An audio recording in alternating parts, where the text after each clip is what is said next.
네, 서울시청 앞 광장에 마련된 YTN 특별 스튜디오에 나와 있습니다. YTN은 오늘부터 선거 결과가 발표되는 6월 4일까지 이곳 특별 스튜디오에서 6.3 지방선거와 국회의원 재보궐선거 소식을 자세히 전달해 드리겠습니다. 중반으로 접어든 선거 판세, 정치부 김철희 기자와 이야기 나눠보겠습니다. 김 기자, 이전과 비교하면 비교적 조용한 선거 운동이 진행되는 것 같기도 한데요. 어제 서소문 고가초도 붕괴 사고로 인명피해가 발생했기 때문인 것 같은데요.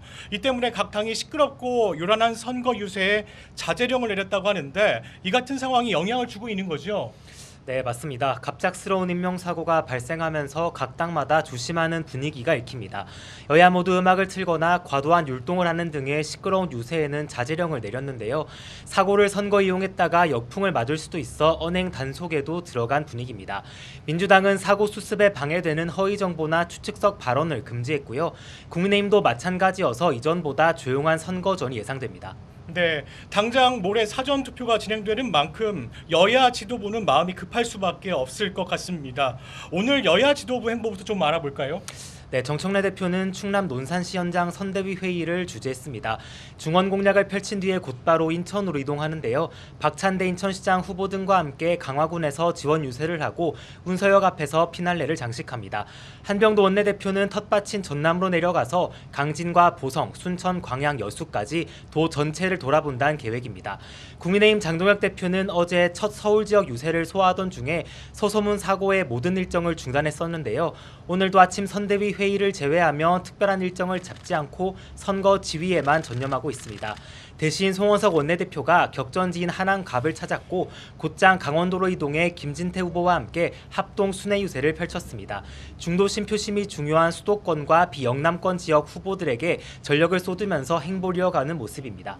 네, 오늘 여야 지도부가 주재한 선대위 회의에서도 서로를 견제하는 더 선명한 메시지가 나왔지요. 여야 지도부의 핵심 발언을 짚어주시죠. 네, 먼저 민주당부터 살펴보면 정청래 대표는 국내임을 향해 내란의 꿈에서 벗어나지 못하고 있다며 박근혜 전 대통령의 선거운동 투입을 비판했습니다.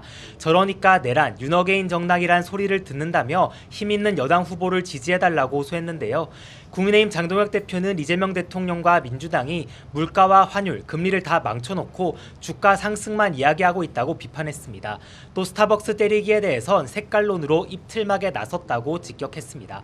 네, 이번에는 격정지 상황도 좀 살펴볼까요? 여야 서울시장 후보 모두 공개적인 선거 유세를 모두 중단하고 차분한 대응을 이어가고 있지요. 네, 맞습니다. 지방선거가 7일 남았기 때문에 가장 뜨거워야 할 시기인데요. 서소문 사고 여파의 수도권 지역 유세도 소강 상태입니다. 정은호 후보 캠프는 오늘 공식 유세 활동 없이 사고 수습 상황을 지켜보겠다고 했는데요. 밀린 인터뷰를 진행하거나 토론회 준비를 할 것으로 보이는데 서울시가 오후 2시 사고 브리핑을 예고한 만큼 이후의 선거운동 방향을 정할 것으로 보입니다.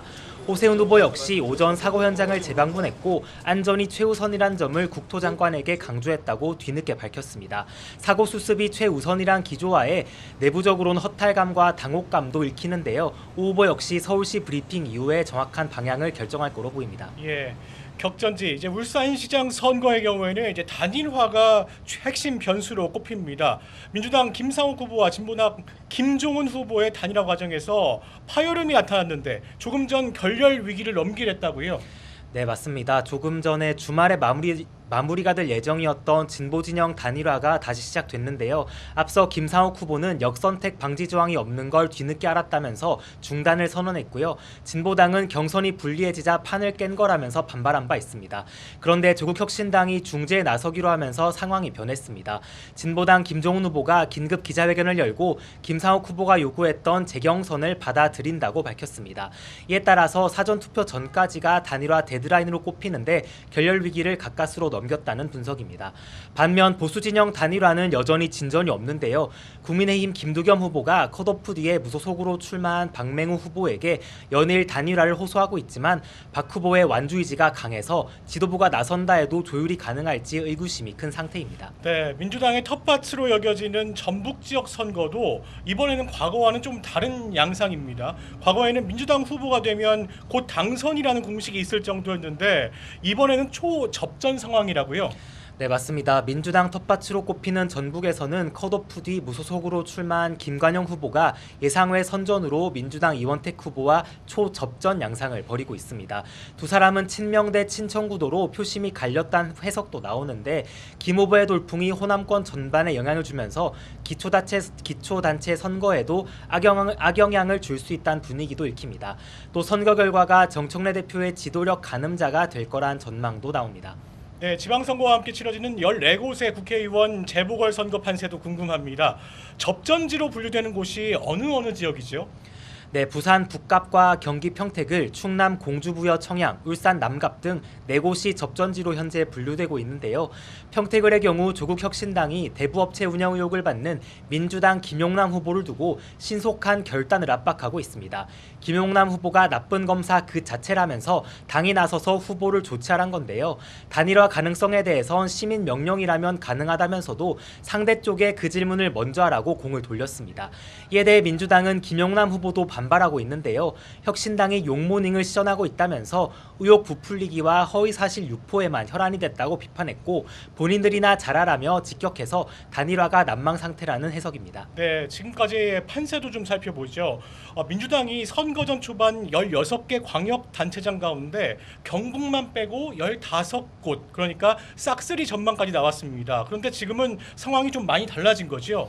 네, 맞습니다. 여당의 압승이 전망됐지만 최근 보수가 결집하면서 곳곳의 구도가 박빙으로 전환했다는 평가입니다.